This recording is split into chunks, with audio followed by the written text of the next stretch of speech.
J'ai un patient qui est obèse, hypertendu, diabétique, tabagique, sédentaire et qui consomme beaucoup d'alcool et de cholestérol.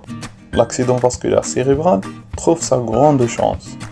Et quand on parle d'un accident vasculaire cérébral, on parle de la première cause d'handicap non traumatique, de la deuxième cause de démence et de la troisième cause de mortalité. Donc c'est quoi un accident vasculaire cérébral? On fait un accident sur l'obstruction ou bien la rupture vasculaire veut dire d'un vaisseau et cérébral veut dire un vaisseau au niveau du cerveau qui ont comme conséquence des déficits neurologiques qui apparaissent brutalement. Et d'après ces deux mécanismes, obstruction et rupture, on distingue deux types d'AVC, AVC hémorragique et ischémique. Alors l'hémorragique, le moins fréquent, et qu'on a parlé déjà dans la vidéo précédente, où on a dit qu'il y a une éruption de sang en intracrânien, alors constitution d'hématome et donc apparition d'hypertension intracrânienne, et cette éruption dilacère le parenchyme, mais ne le détruit pas nécessairement. Contrairement à l'AVC ischémique, le plus fréquent, on a une destruction d'un territoire par hypoperfusion. C'est pour ça qu'on dit que le pronostic fonctionnel de l'AVC hémorragique est meilleur que l'AVC ischémique, mais parlant sur la mortalité, c'est l'ischémique qui est meilleur. Alors, cette destruction d'un territoire est responsable d'apparition des signes neurologiques en rapport avec l'hypoperfusion. Néanmoins, on distingue deux parties, la partie infarcée où les lésions sont installées et sont irréversibles, et une zone de pénombre ischémique où les lésions ne sont pas définitives vu qu'elles reçoivent un débit sanguin suffisant pour maintenir la structure mais pas la fonction. Et ces zones sont distinguées à l'aide de l'imagerie par résonance magnétique, l'IRM de diffusion et de perfusion. En fait, c'est l'intérêt de faire l'IRM en temps précoce pour mettre en évidence la zone de pénombre qui peut être sauvée par un traitement thrombolytique. Sinon, la zone d'ischémie irréversible, ou bien la partie infarcée, va encore se développer et on perd cette zone de pénombre. C'est pour ça qu'on doit agir tôt, et dans ce sens, on a une phrase connue. Time is brain.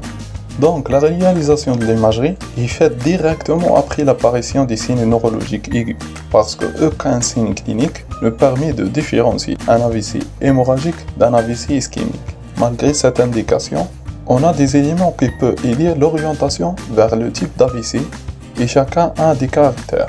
Alors, un traitement par anticoagulant antivitamine K, on dit donc un AVC avec INR en zone de traitement n'est pas ischémique jusqu'à preuve de contraire, avec le début brutal de déficit neurologique avec aggravation secondaire, mais aussi la présence de céphalie, troubles de la vigilance et épilepsie précoce, tout ça oriente vers l'AVC hémorragique.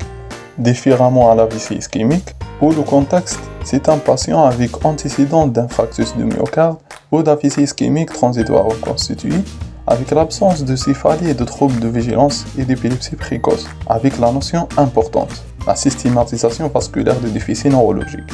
Donc on sait dans le cerveau, chaque région est responsable d'une fonction, et chaque région est irriguée par une artère.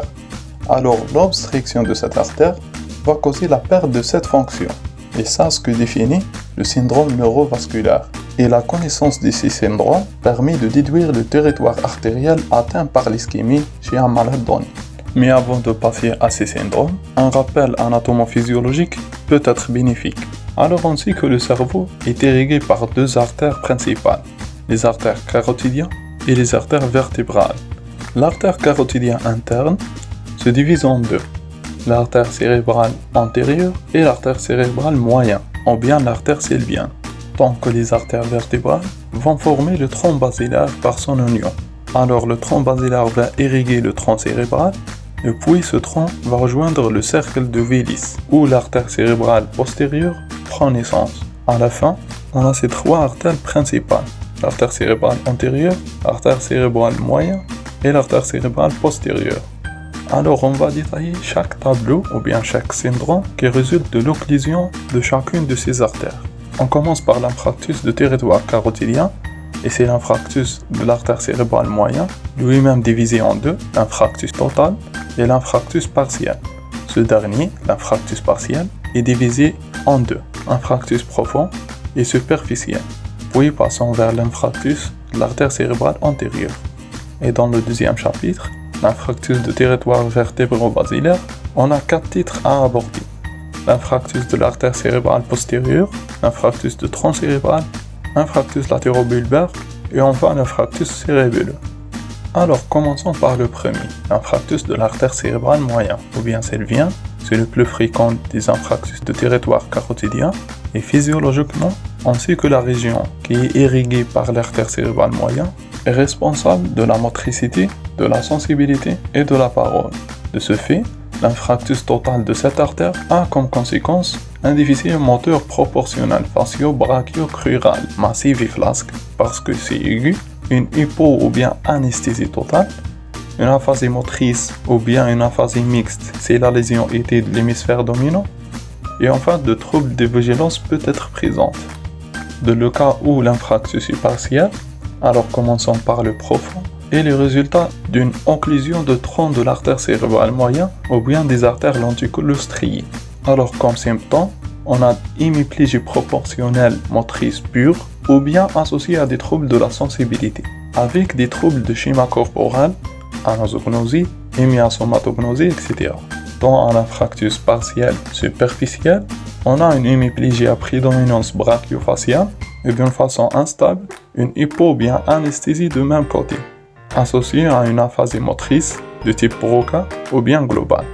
Venons maintenant à l'infractus d'artère cérébrale antérieure, où on a un tableau d'hémiplégie plus trouble sensitif à prédominance crurale par atteinte de l'obule paracentral, une apraxie idiomotrice de la main, un syndrome frontal et enfin un mutisme akinétique, si l'atteinte était bilatérale et complète. Passons au deuxième grand chapitre, l'infractus territoire vertébro-basilaire.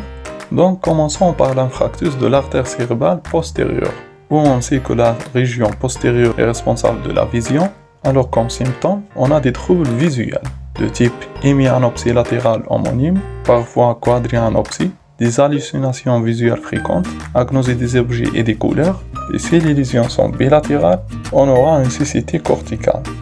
Pour l'infractus de tronc cérébral, on a un syndrome alterne, parce qu'on a la décussation des nerfs à ce niveau. Alors ce syndrome présente une atteinte des nerfs crâniens ipsilatérales, veut dire de même côté, et une atteinte contralatérale des voies longues ascendantes et descendantes. Pour l'infractus latérobulbaire, le syndrome de Wallenberg prend place, et ça par occlusion d'une artère vertébrale ou bien d'une artère cérébelleuse postéro-inférieure. Donc, dans la clinique, on a des vertiges rotatoires avec un syndrome vestibulaire périphérique. Ce syndrome de Wallenberg présente une caractéristique. Alors, il présente de côté de la lésion une hypoesthésie faciale avec un syndrome cérébello-cinétique et un syndrome de Claude Bernard Horner. Et de côté opposé de la lésion, on a une hypoesthésie thermoalgésique respectant la face.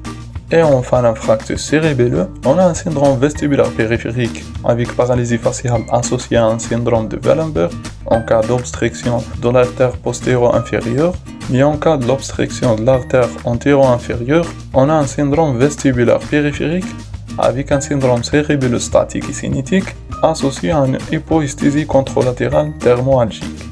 C'est le temps de traiter le patient en urgence et c'est le contrôle de l'HTA qui prend place. Mais le traitement est indiqué si la tension artérielle est supérieure à 220 mmHg systolique et 120 diastolique, ou bien supérieure à 185 systolique et 110 diastolique en cas de traitement par thrombolyse, parce que cette hypertension artérielle assure une perfusion de parenchyme, mais son contrôle permet de diminuer l'œdème, le risque hémorragique, la récidive et les complications liées à cette hypertension. Le patient est traité par l'oxène.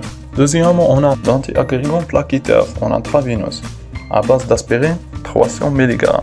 Il faut mettre le patient en repos strict avec une évaluation par scope cardio-tensionnel, contrôle de la glycémie et température et traiter si une perturbation est présente. Alors, une oxygénothérapie si la saturation est diminuée, une sonde nasogastrique afin d'empêcher le risque d'inhalation, l'administration de sérum glycosé en intraveineuse si on a une hypoglycémie, etc. Venons maintenant au traitement étiologique, la liste de thrombus qui cause cette AVC ischémique. Alors le traitement est appelé thrombolyse. Mais avant de réaliser ce traitement, il faut certaines conditions. Alors la durée de déficit neurologique doit être inférieure à 4 heures et 30 minutes. C'est une information obtenue de l'interrogatoire, mais parfois c'est difficile de l'obtenir. C'est l'intérêt de pratiquer l'IRM, de diffusion et de perfusion, et voir la différence entre ces deux images. Cette différence est la zone de pénombre ischémique qui justifie le traitement par thrombolyse avant l'installation d'un fractus définitif. Mais à deuxième condition, qui est l'âge, qui doit être inférieur à 80 ans, avec la troisième condition, qui est l'absence de démence. En plus de ces trois conditions, le traitement est accepté si le score de Nice chez ce patient est moyen, ni trop sévère ni trop bas, ainsi que l'absence de toute contre-indication, y compris la présence ou le risque hémorragique, comme dans le cas d'un fractus salvien malin, alors dans ce cas, le traitement est accepté. Sans oublier enfin de traiter les complications neurologiques, comme l'œdème cérébral, en luttant contre l'hypercapnie. Parfois, l'administration des macromolécules comme le mannitol est bénéfique. Et enfin, la craniotomie décompressive en cas d'infarctus cérébral étendu bien dit malin est considérée comme solution pour certains sujets. Une autre chose qui n'est pas toujours présente, les crises épileptiques. Alors leur traitement est discuté. Donc le dernier mot à dire dans ce cours, une bonne base et un bon rappel anatomo-physiologique du système nerveux central et la connaissance des fonctions des régions et leur vascularisation vont aider à une meilleure compréhension, alors de déduire la région atteinte par l'ischémie. Si vous aimez voir le résumé de ce cours, veuillez cliquer sur la vidéo affichée ou bien cliquer le lien dans la description.